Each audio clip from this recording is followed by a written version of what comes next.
first of all, thank Professor Manoj Jha ji for having brought up this subject.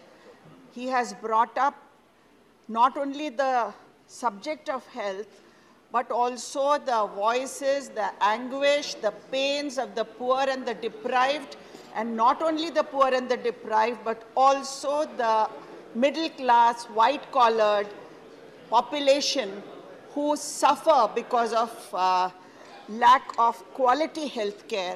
As Rajni Tai has mentioned, that even a member of parliament in an emergency, what she had to undergo, I think we have something to learn from what she spoke here. Sir, even I have introduced a bill in this House called the Universal Healthcare Bill 2021. And I think many of us agree on this subject that the right to life, as mentioned by many members here, that Article 21 says right to life includes right to health. But I think we need to make a distinction. We need to provide more emphasis to the right to health, because without that, the entire country is suffering. Mahatma Gandhi said it is health that is real wealth and not pieces of gold and silver. So if the country has to enjoy real wealth, it has to be in good health, mental and physical health. The population of a nation cannot be productive only if its it can be productive only if its individuals are physically and mentally healthy, sir. In fact, John Ron has said, take care of your body because it's the only place you have to live. So, not John Brittas. You have the only place you have to live is your body. So it should be taken care of. Sir, unfortunately, the current healthcare system in India reflects an economic and a social gap in accessing quality healthcare and draws attention to further measures that are required to be taken by the central government to assure health to all its citizens. And it's very simple. The way the Right to Education Act was brought, providing free and compulsory education to all the children of the country, in the same way the right to health must be brought. If not, if this bill is not accepted, the government must come in with a bill which gives free and provides free health care to all the citizens of India, irrespective of their class, their economic status, or whatever.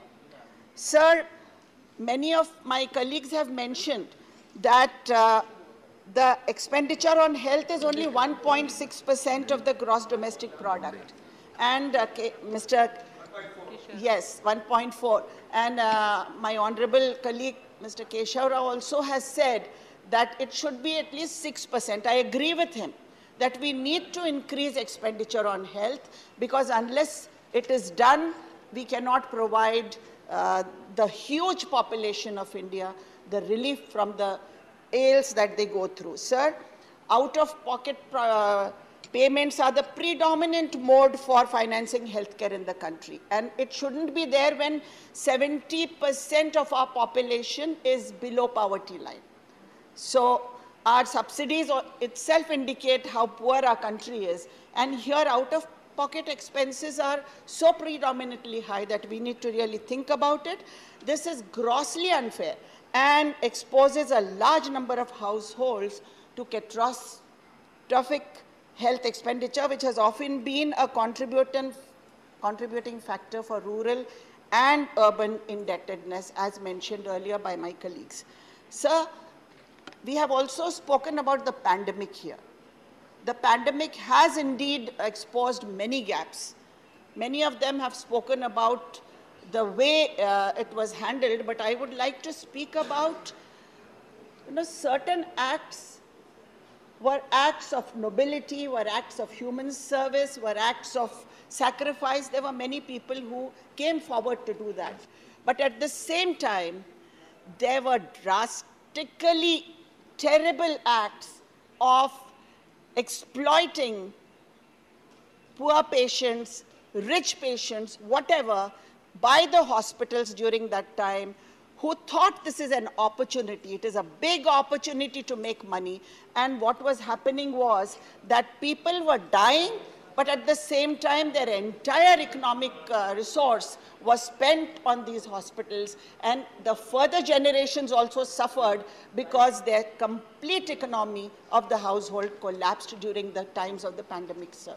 And we must pay attention to this because we cannot allow a country to be ruined whenever there is a time of emergency. If hospitals come in to loot or come in to, exploit people, I think there has to be an end to this by the government.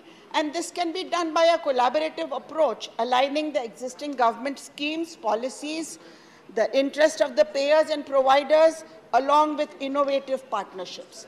So we have the Ayushman Bharat scheme, but as Dr. Amar Patnaik has mentioned, that we need to include inpatient and outpatient here.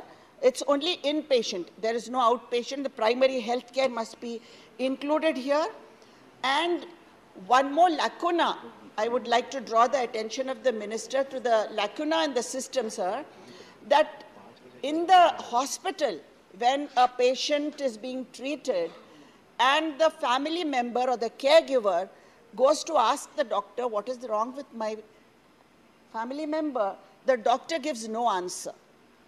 The patient doesn't know what is happening to his family member and what is the diagnosis, what is the treatment being given. The doctors are silent. I think the doctors and the medical staff must be taught, they must be given trainings on soft skills and ethics, what to tell patients, what all they should be telling about the diagnosis, about what is the future fate of the patient. All this is not told, it's hidden. I don't know why. In other countries, I have not seen this happening, but particularly in our country, this is very common, that the medical staff feels, above everything, and they don't want to reveal anything to the patients' families, which distresses them, and it sometimes results in assaults on doctors and the medical staff. So this is one of the primary reasons which the health department must address. I feel transparency is needed. I think a record of the patient must be maintained digitally, and it should be given, this access should be given to the family member with the required amount of privacy needed, but the family of the patient has the right to know what's happening, what is the fate of the patient. Otherwise, they come in for a shock when something wrong happens. Sir, I would also want the government to, because with every right, there is a duty attached. There cannot be rights where there are no duties, and here the duties rest with the government. And I believe that the government must create a national public information network of hospitals. During the pandemic, we realized that we don't know where to go. Patients were wondering where to go. There were so many people, the social people working in the social fields who came up to show, yeah, this hospital has this facility, this hospital has this facility. So such a data must be mentioned, and it must be put on public domain for people to know where they should be going when the time arises. For instance, the Rajinitai, when she collapsed, I don't think the other people must have immediately realized where to go.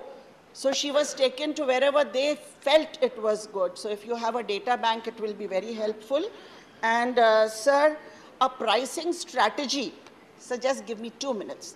A pricing strategy committee must be made to make sure that the citizens are not exploited financially.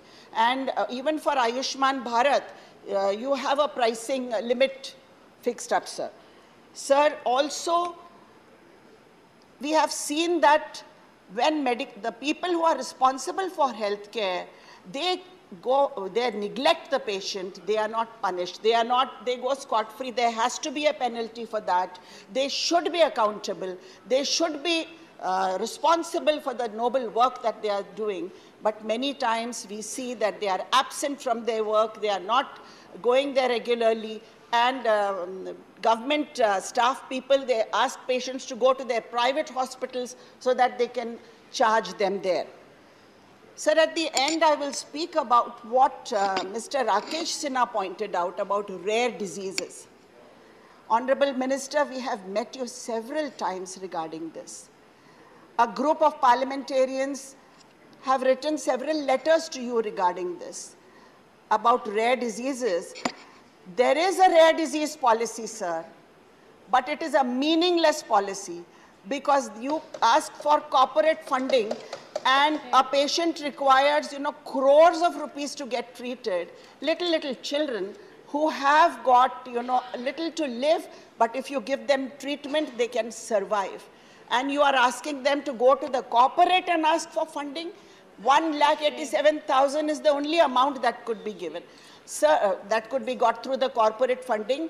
I have approached the Honorable Prime Minister. You were speaking about the empathy of the Prime Minister, but unfortunately, I myself here in this very house, I took, a letter signed by 20 MPs asking him for an appointment.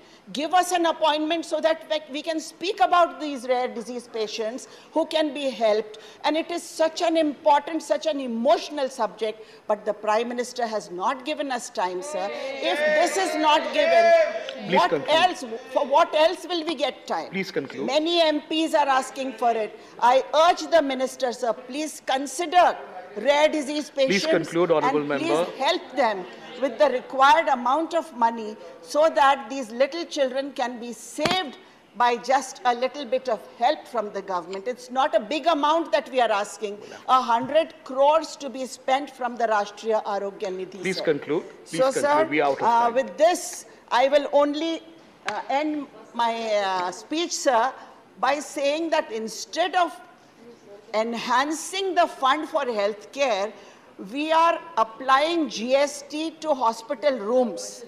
So I think this is very, very, cruel to be doing that. GST not only on food items, but GST also on hospital treatment. I think, sir, the government must withdraw this decision immediately. Thank you very much. Thank you. Thank you.